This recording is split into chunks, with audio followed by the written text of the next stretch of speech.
자, 미국 SEC 측의 바이낸스 창펑 작업 기소 이후에 다시 한번 코인베이스까지도 기소를 하면서 미국 최대 암호화폐 거래소랑 세계 최대 암호화폐 거래소가 전부 다 SEC에게 기소를 당하는 사상 초유의 일이 벌어졌는데요. 그럼에도 불구하고 비트코인 기준으로 재차 반등에 성공하면서 3,500만원대 후반선을 다시 회복을 했습니다. 이런 부분들에 대해서는 저희가 영상 통해서 미리미리 말씀을 드렸고, 위기는 곧 기회이기 때문에 해당 라인에서는 비중 매수를 통해서 반드시 리스크 관리하면서 수익을 내셔라라고 말씀을 드렸습니다. 그 이유에 대해서는 지난 3월 29일 미국의 상품거래위원회 CFTC 측에서도 바이낸스 창펑 작업을 기소했을 때 단기적인 악재로서 급락은 있었고, 바이낸스에서 22억 달러 규모의 순유출이 있었지만 그럼에도 불구하고 바이낸스는 재무 건전성을 확인할 수가 있었고, 엄청난 자금의 순유출에도 불구하고 바이낸스는 무너지지 않았다라는 거죠. 이런 것들이 오히려 검증의 시간으로 작용을 했고요. 실제로 CFTC 기소 이후에 오히려 코인 시장은 4천만원 라인까지 반등을 했습니다. 해당 예시를 들어드리면서 이번에도 마찬가지로서 매수 의견을 저희가 영상 통해서 분명히 말씀을 드렸고요. 그렇다면 이번 영상에서는 미국 SEC 측의 코인베이스 기소 그리고 바이낸스 창펑 작업 기소가 현재 시장에 어떤 영향을 미쳤기 때문에 다시 한번 재차 반등을 줄 수 있었는지, 지난번 CFTC 측의 기소와는 무엇이 다른지, 그렇다면 여기에 더불어서 추가적인 반등이 나올 수 있는지, 해당 세 가지에 대해서 구체적으로 설명드려 보도록 하겠습니다. 시청하시기 전에 구독과 좋아요 두 가지만 부탁드릴게요. 자, 먼저 미국 SEC 측에서 미국의 암호화폐 거래소 코인베이스를 기소한 이유는 코인베이스가 거래소나 청산소, 적격 기관으로 등록하지 않았다라고 주장을 하면서 해당 기관으로 등록을 하지 않는 경우에는 투자자 보호를 위해서 공시제도에서 벗어나게 된다라는 주장을 했습니다. 물론 코인베이스는 SEC의 이런 혐의에 대해서 완전히 전면 부인했고요. 실제로 SEC 측 주장에 따르면은 에이다라든지 솔라나, 폴리곤 이런 종목들 같은 경우는 증권에 해당되기 때문에 이런 것들을 거래가 가능하도록 상장해가지고 원활한 거래를 진행시킨 코인베이스는 증권법을 위반했다, 이런 식의 주장을 하고 있는 겁니다. 여기에 대해서 이번에 게리 겐슬러 의장은 CNBC에 출연해가지고 암호화폐에 대한 SEC 측의 입장을 대변한 바가 있는데요. 암호화폐는 기본적으로 투자자 보호가 부족한 사기다라고 정면적으로 비판을 하면서 SEC가 현재 암호화폐를 증권법에 포함시키기 위해 노력하고 있다라는 발언을 남겼습니다. 이에 대해서 바이낸스 창펑 자원은 모든 사람과 싸우고 있다면 잘못한 사람은 본인일 수가 있다라면서 SEC의 최근 행보 그리고 게리 겐슬러 의장의 발언에 대해서 공개적으로 저격하는 트윗을 업로드했고요. 실제로 현재 SEC의 게리 겐슬러 의장은 암호화폐 코인 업계에 있어서는 도와주는 사람이 없는 외로운 싸움을 하고 있는 상황입니다. 여기에 대해서 CNBC 출연 이후에 여기에 대해서 게리 겐슬러는요, 더 이상 디지털 화폐가 필요하지가 않다. 달러나 유로라든지 화폐는 이미 디지털화가 되어 있기 때문에 현재 코인 시장의 디지털 화폐를 실질적인 사용 사례가 뭐가 있을지 의문이다라는 작심 발언과 함께 암호화폐는 증권과 다르지가 않기 때문에 반드시 규제를 준수를 해야 된다. 기본적으로 암호화폐 비즈니스 모델 자체가 미국의 증권법을 준수하지 않는 기반 위에서 구축이 되어 있기 때문에 거래소나 플랫폼 측에서 사기를 미연에 방지하고 투자자를 보호할 의무를 세우기 위해서는 증권법 준수를 통해서 오히려 신뢰를 쌓으려고 해야 된다라는 발언을 남겼고요. 여기에 더해서 바이낸스 CEO 창펑 자오에 대해서는 수십억 달러의 고객 자금을 유용한 정황을 가지고 있다. 대중들은 이런 사실을 알아야 된다면서 무려 CNBC 인터뷰에서 바이낸스 창펑 자오를 공개 저격했습니다. 코인베이스 측에게도 마찬가지였는데요. 현재 코인베이스에 상장되어 있는 250여 종의 토큰 중에서 그 중에 한 개만 증권임을 입증을 한다면은 나머지도 전부 다 증권이기 때문에 더 이상의 입증이 필요하지 않다라는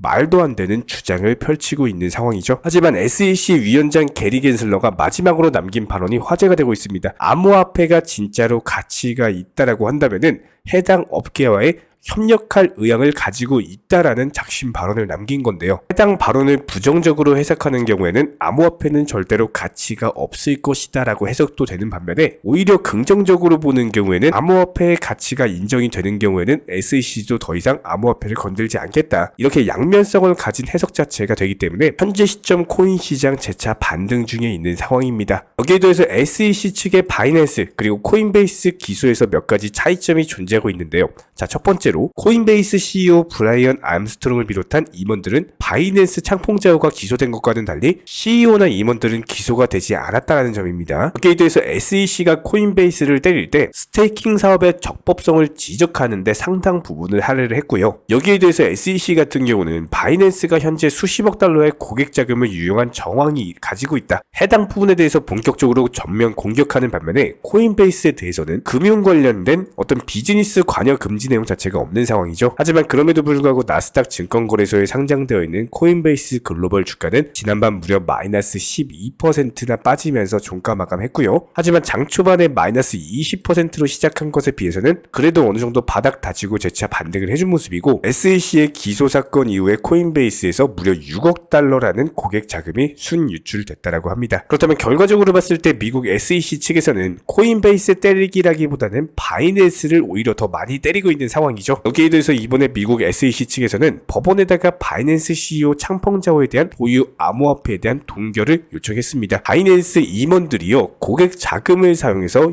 요트를 구매했다라고 주장을 하고 있는데, 바이낸스가 미국의 규제 관할에 속하지 않는다고 주장하면서 법을 위반하고 규제기관의 관리 감독을 피해왔다라는 주장입니다. 그렇기 때문에 바이낸스 CEO 창펑자오가 자산을 빼돌리기 전에 자산 동결 조치를 내려줄 것을 법원에 정식으로 요청했고요. 아무래도 현재 SEC에서 바이낸스에게 작정하고 덤비고 있는 상황이기 때문에 해당 이슈 자체가 당분간은 지속될 것으로 보이고, 그런 상황에서도 비트코인 기준 정확히 음봉을 잡아먹는 양봉이 출현하면서 재차 반등 중에 있는 상황이기 때문에 SEC의 이런 무수한 악재성 이슈에도 불구하고 코인 시장은 역시나 마찬가지로 견고하고 단단함을 유지하고 있습니다. 해당 이슈가 종결되는 시점에서 다시 한번 4천만원 상단에 대한 돌파 시도까지도 예상이 되고 있고요. 그렇다면 도지코인도 마찬가지입니다. 저희가 최근 영상 통해 가지고 지속적으로 강력한 매수 타이밍이기 때문에 음봉에서 매수하셔라, 80원대 라인에서는 그냥 매수에 들어가셔도 좋다 라고 말씀을 드렸었고, 실제로 현재 시점 반등에 성공하면서 다시 한번 90원대 라인을 회복했죠. 기본적인 도지코인과 관련된 흐름은요, 저희가 1년 넘게 작년부터 시작해가지고 기본적인 매수나 매도 타점 같은 것들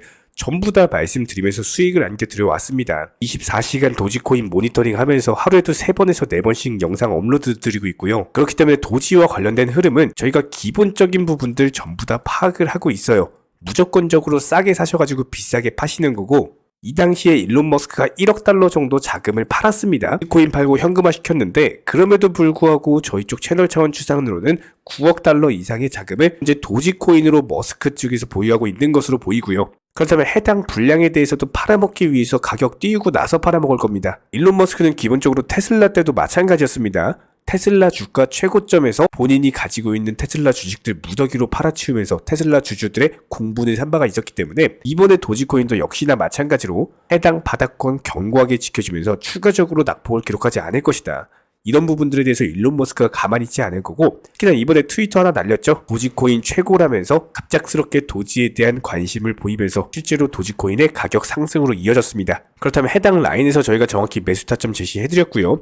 여기서 다시 한번 반등 주면서 매도 타점이 생기는 경우에는 후속 영상 통해서 공지 드릴 거예요. 그 전까지는 부근하게 보유하시면서 구독과 좋아요만 눌러주시고 영상 보시면서 따라오시면 됩니다. 특히나 모든 차트 패턴에 있어서 코인 시장 또한 마찬가지입니다. 첫 번째가 종목 선정, 두 번째가 매수 타이밍, 세 번째가 매도 타이밍, 이 세 가지만 잘하시면은 수익 내는 게 너무나도 쉽죠. 저희가 오랜 기간 동안 영상 통해서 증명을 해드렸던 것처럼 바닥권 라인부터 영상 통해서 매수하셔라 말씀을 드렸었고요. 무조건적으로 모든 차트는 단기간에 급등하면은 조정을 받을 수밖에 없습니다. 딱 라인에서 매도 사인 드렸었고, 또 조정받았을 때 매수 타이밍, 다시 한 번 더 매도 타이밍을 드리면서 최근에도 마찬가지예요. 일림목 라인에서 기본적인 매수 타이밍 잡아드리면서 다시 한번 최근에 상승하면서 팔고 나왔습니다.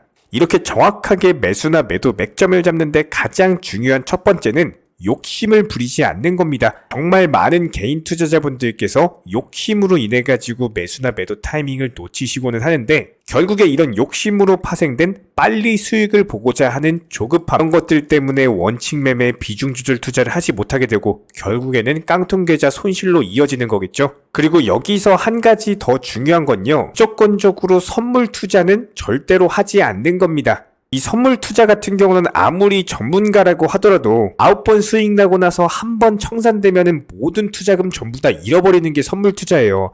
만약에 주변에서요, 선물 투자하시라고 강조하시는 분이 있다면은 그 사람 바로 귀싸대기 날려주세요. 내가 평생 어렵게 모은 투자금에 대해서 정말 한순간에 청산당할 수 있는, 특히나 이런 변동성 장세에서는요, 코인 기준으로 불장이라든지 그냥 아예 폭락장이 아닌 이상 이런 기본적인 변동성 장세에서는 절대로 코인 선물 투자하시면 안 됩니다. 무조건적으로 지금 시장에서는요, 안정적으로 업비트 기준으로 코인 현물 매매만 하시면서 비중 조절 원칙 매매 통해서 투자금을 꾸준히 늘려 나가셔야 되는 거고요. 이런 기본적인 부분들에 대해서 매수나 매도 타점 같은 것들 꾸준히 추적하면서 수익 내드리고 있는 상황이고, 선물 투자하지 않으셔도 그냥 업비트 위주로 현물 거래만으로도 충분히 투자금 늘려 나가실 수가 있습니다.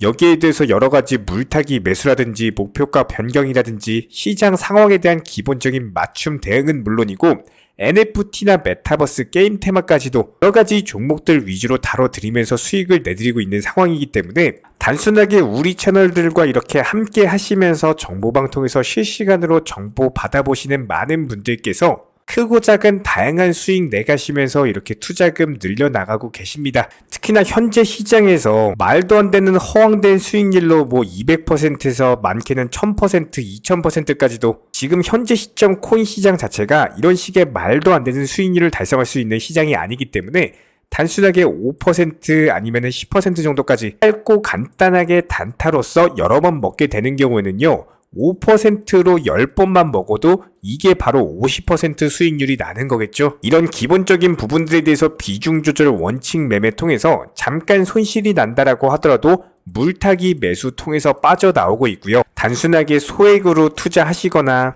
기본적인 투자금으로 운용하시는 분들까지도 낮이든 밤이든 주말이든 평일이든 24시간 1년 365일 속보가 뜨는 경우 바로바로 발표 드리고 있고요. 직장인분들에게 맞춰가지고 오전에 한 번, 오후에 한 번, 그리고 저녁에 한 번, 하루 기본 3번 브리핑 포함해가지고 여러가지 경제 주요 일정들, 그리고 해당 이슈가 중요한 발표인 경우에는 무조건적으로 여기에 대해서 기본 알트코인들, 종목들 위주로 매수나 매도 타이밍 같은 것들 제시를 해드리고 있기 때문에 이번에 디센트럴랜드 목표가 도달 수익 매도하면서 바로 네오코인 추천드렸고, 네오코인도 마찬가지로 목표가 도달 바로 수익 매도했습니다. 그렇기 때문에 저희 채널 차원에서 꾸준하게 운영 중에 있는 정보방 입장 원하시는 분들 같은 경우는 저희 채널과 한 가지 약속을 해주셔야 됩니다. 무조건적으로 선물 투자 절대로 하지 마시고요. 그리고 기타 해외 거래소라든지 사설 거래소 같은 것들 절대로 하지 마시기 바랍니다. 반드시 투기가 아닌 투자를 해주시기 바라고, 업비트 위주로서 비중 조절 그리고 원칙 매매로서만 대응해 주시기 바랍니다. 특히나 지금 같은 변동성 장세에서는 선물 투자 매매를 하시거나 코인 매매를 함에 있어서 원화 입출금이 안 돼가지고 달러로 환전해야 된다거나 이런 거래소들 무조건적으로 조심하셔야 됩니다. 1000%, 2000% 말도 안 되는 허황된 수익에 대해서 쫓아다니시다가는 상당히 높은 확률로 깡통 계좌 될 수밖에 없기 때문에 지금 시점에서는 무조건적으로 욕심을 내려놓으시고요. 조급함을 버리시면은 원칙 매매 비중 조절 투자 통해서 천천히 투자금 늘려나가시는 개인 투자자분들만이 승리하시는 거고, 나중에 코인 투자 불장 왔을 때 그때 수익률 100%, 200%, 300% 이렇게 불장해서 수익 크게 내시면 되는 거예요. 지금 시장은 한마디로 손해를 보지 않으면서 천천히 단타로서 수익금 늘려나가시는 분들만이 코인 투자 가장 잘한다, 이런 소리 듣게 되실 겁니다. 댓글창 링크 통해서 신청해주시면은 정보방 입장 도움 드릴 예정이고요. 구독과 좋아요 2가지만 부탁드리겠습니다.